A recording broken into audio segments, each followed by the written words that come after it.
Our topic is about building equitable and inclusive communities in the Philippines. Our study area is Sangandaan Sulak, which is located in Mahalaina City, Metro Maharlika. Sangandaan Sulak, a transitional neighborhood, has traditionally been home to the working class. The area has approximately 5,000 residents with a median age of 38 years. The population is primarily Filipino, with a small number of Chinese Filipino families. Average household income is 30,000 pesos per month, significantly below the Metro Maharlika average. Sangandaan Sulak is facing the following challenges. 1. Gentrification and displacement. 2. Limited amenities. 3. Educational disparity, and 4. Safety concerns. Despite these challenges, Sangandaan Sulak, Mahalaina City, Metro Maharlika have a strong sense of community and a vibrant cultural heritage. Many residents are passionate about preserving the neighborhood's character while advocating for improvements.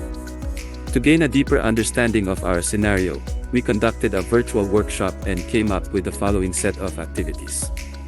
We also put our creative imagination to work by implementing the following assumption. The team held a brainstorming session to plan all the activities, and then extended an invitation to a consultation workshop. Based on demographic information, the invited key stakeholders were identified as people who could best represent various groups of the community. We organized the workshop in the neighborhood to make it more inclusive and participative. This activity will promote social justice and community empowerment. The workshop begins with icebreaker and introductions, exploring the concept of the community web. Participants sit in a circle. One person holds a ball of yarn, states their name and one thing they love about Sangandaan Sulak, then tosses the yarn to someone else while holding on to the end. This process persists until a web takes shape.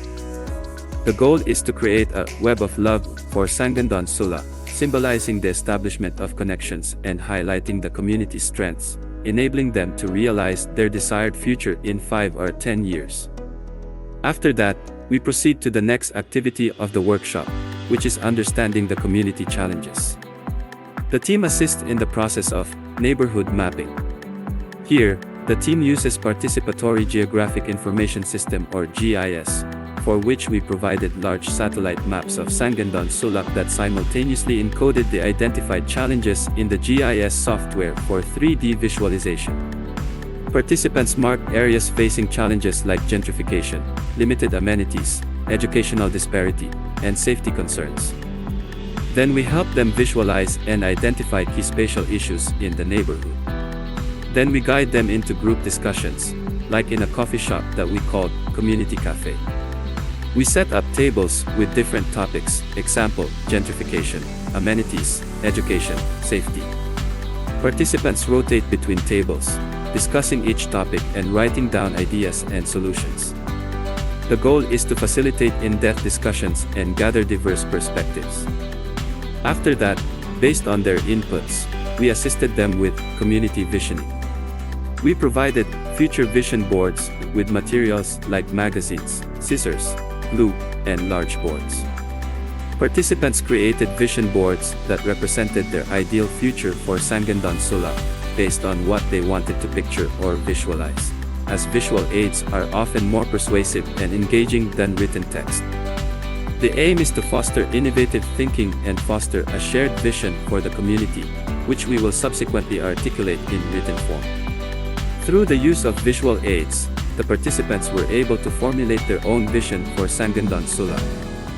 Sangandaan Sulak envisions a thriving, inclusive, and safe neighborhood where all residents, regardless of their background or income level, have access to quality amenities, educational opportunities, and a secure environment.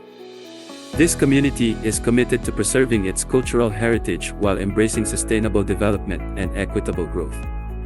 From that vision, we help them identify the opportunities, challenges, goals, and strategies for each challenge. Challenge 1: Gentrification and Displacement.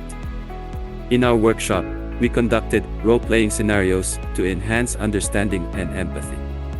Participants simulate various parties, example, long-term residents, new developers, local government to examine the effects of gentrification and investigate remedies such as rent control and social housing initiatives. Our aim is to comprehend other viewpoints and cultivate empathy. From collective effort, the following plans were generated. A. The plan advocates for the incorporation of affordable housing units within new buildings to promote economically diverse communities. This will offer a range of alternatives, including rent-controlled apartments, inclusionary zoning, and affordable homeownership initiatives. B. The proposed public housing rehabilitation involves the local government investing in the renovation and modernization of existing public housing complexes to create safe and sustainable living conditions. C. The planned transitional housing mandates the local government to establish programs that offer temporary accommodation and support services for people and families facing homelessness. D. The proposed tenant protections legislation aims to establish robust tenant protection regulations to avert displacement and guarantee equitable housing practices. Challenge 2. Limited amenities. Here, we conducted a participatory GIS for community asset mapping using satellite images. We assisted them to identify existing community assets, example, vacant lots, local businesses, and brainstorm ways to transform them into community gardens, pocket parks, or healthcare services. Our objective here is to develop practical solutions to improve local amenities. We implemented the result according to inclusive design principles. We proposed the design of buildings, sidewalks, and public places to ensure accessibility for individuals of all abilities. This encompasses ramps, elevators, expanded entrances, and braille signage for individuals with visual impairments.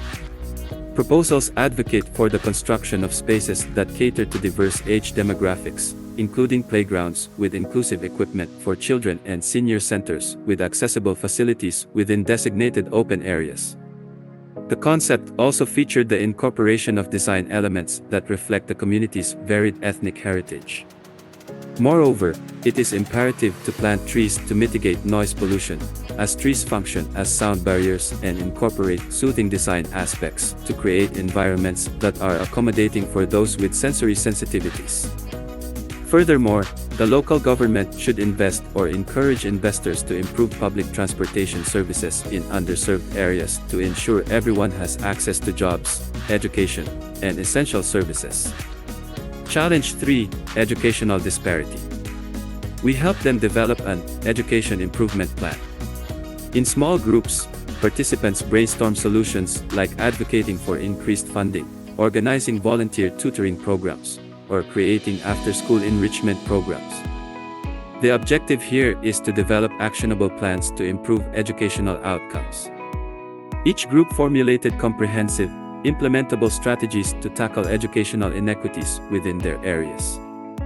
They developed a comprehensive advocacy campaign targeting local government and private sector stakeholders to increase funding for under-resourced schools. This is to secure commitments for additional funding, improve school facilities and resources, and enhance teacher training programs. Moreover, they established a network of volunteers, including college students and retired educators, to provide tutoring in key subjects. Furthermore, they created after-school programs offering a variety of activities, including arts, sports, and STEM projects, to provide students with additional learning opportunities.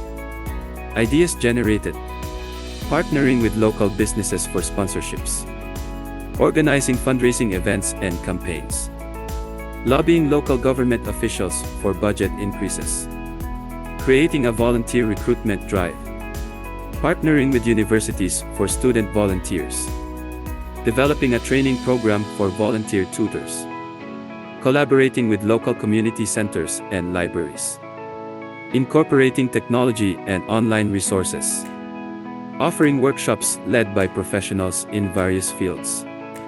Participants acquired a profound comprehension of the obstacles and possible remedies concerning educational inequality. Participants and local stakeholders enhanced their relationships, promoting a cooperative strategy for educational improvement. The initiative sought to deliver equal financial support for public schools and educational resources to guarantee that all children have access to a high-quality education. Challenge 4. Safety concerns. Here, we conducted a safety walk with the assistance of a mobile GIS. We helped them organize a walk through the neighborhood to identify areas with poor lighting and high crime rates. We engaged in a discussion about potential solutions, such as enhancing street lighting and implementing neighborhood watch programs. The objective is to develop strategies to enhance neighborhood safety.